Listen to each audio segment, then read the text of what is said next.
Journey చేస్తే వాంతులు, తల తిరుగుతోందా? ఈ టిప్స్ పాటిస్తే ప్రాబ్లం క్లియర్. మనలో కొంతమందికి జర్నీ అంటే పడదు. బస్సు, రైలు, కారు ఏ బండి ఎక్కినా సరే, ఎక్కి కూర్చున్న కొద్దిసేపటికే తలతిప్పడం మొదలైపోతుంది. ఒకటే వికారంగా ఉంటుంది. వాహనాల నుంచి వచ్చే వాసన, కుదుపుల వల్ల కొన్నిసార్లు వాంతులు కూడా చేసుకుంటారు. ఇలా ఇబ్బంది పడేవారు కొన్ని టిప్స్ పాటిస్తే ప్రయోజనం ఉంటుందని నిపుణులు చెబుతున్నారు. అవేంటో ఇప్పుడు చూద్దాం.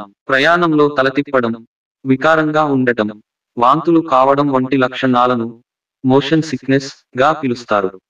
ఈ సమస్య పెద్దవాళ్లతో పోలిస్తే పిల్లల్లో ఎక్కువగా కనిపిస్తుంటుందని నిపుణులు చెబుతున్నారు. దీన్నుంచి బయట పడడానికి జర్నీ సమయంలో ఈ టిప్స్ పాటించాలని నిపుణులు సూచిస్తున్నారు. అల్లం, జర్నీ చేసేటప్పుడు వాంతులు, వికారంగా ఉండటం, తలతిప్పడం వంటి సమస్యలతో ఇబ్బంది పడేవారు ఒక చిన్న అల్లం ముక్కను నమలడం ద్వారా మంచి ఫలితం ఉంటుందట. అలాగే అల్లం టీ తాగడం వల్ల కూడా తలతిప్పే సమస్య తగ్గుతుందని డాక్టర్ పూజిత, జనరల్ ఫిజిషియన్, చెబుతున్నారు. యాలకులు, దాదాపు మనందరి ఇళ్లలో యాలకులు ఉంటాయి. జర్నీ చేసేటప్పుడు వాంతులు, తలనొప్పి, వికారంగా అనిపించినప్పుడు యాలకులతో చేసిన టీ తాగడం వల్ల రిలీఫ్ పొందవచ్చని నిపుణులు పేర్కొన్నారు. అలాగే యాలకులను నమలడం వల్ల వాంతులు కూడా తగ్గుతాయని చెబుతున్నారు. ప్రయాణం చేస్తున్నప్పుడు వాంతులు అవుతున్నట్లుగా అనిపిస్తే 2-3 తులసి ఆకులు నమలడం వల్ల ప్రయోజనం ఉంటుందట. జర్నీలో తలతిప్పినట్లుగా అనిపిస్తే 1-2 లవంగాలను నమలినా ఫలితం ఉంటుందట.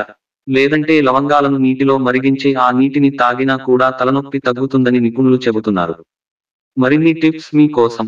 జర్నీ చేస్తున్నప్పుడు వికారంగా అనిపించేవారు ప్రయాణానికి 1 గంట ముందు ఆయిల్ ఫుడ్ కు దూరంగా ఉండడం మంచిదట.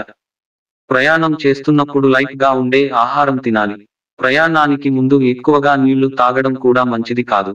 మోషన్ సిక్నెస్ ఉన్నవారు కారు, బస్సు, రైలులో ప్రయాణించేటప్పుడు విండో సీట్ దగ్గర కూర్చోవడం మంచిది. అలాగే జర్నీ పూర్తి అయిన తర్వాత బాగా రెస్ట్ తీసుకోవాలి.